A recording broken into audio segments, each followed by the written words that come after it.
बालनले भत्काउँछन् मात्र भन्नेहरूको लागि उनले भिजन राखेर भत्काउँछन्।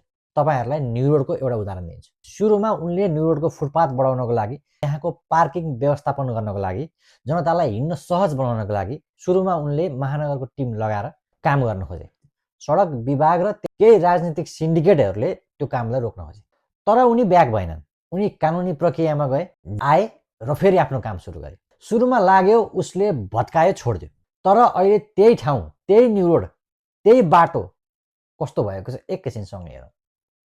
यो बाटो बनाउनको लागि उनको सोच, प्लान, भिजन कतिको थियो भन्ने कुरो, उनले चालेको त्यो प्रक्रिया र उनले चालेको त्यो हट लिने देखाउँछ। सो उनी भत्काउने मात्र होइन, उनी एक भिजनरी लिडर हुन्। उनमा केही गर्छु, केही गरेर देखाउँछु भन्ने गट्स चाहिँ छ। यद्यपि उनलाई अरूले हेर्ने नजर, उनलाई अरूले गर्ने व्यवहार र उनको आफ्नै एटिट्युडनेस चाहिँ बेग्लै र स्वाग खाली नै छ। काम गर्न खोज्यो भने रोकिए पनि, रोके तापनि आफ्नो भिजन स्पष्ट छ भने त्यो मान्छेले त्यो गरेरै देखाउँछ भन्ने कुरो प्रष्ट उनले पारिदिएर न्यू रोडमा अहिले न्यू रोडको त्यो ठाउँ हेर्दै प्रष्ट हुन्छ। फुटपाथ चौडाइ, हिँड्न सजिलो र यो यसरी नामाङ्करण गरेको यो ठाउँको अस्तित्व झल्किने गरी यसरी राखिएको नामाङ्करणले पनि साह्रै मजाको सन्देश दिन्छ।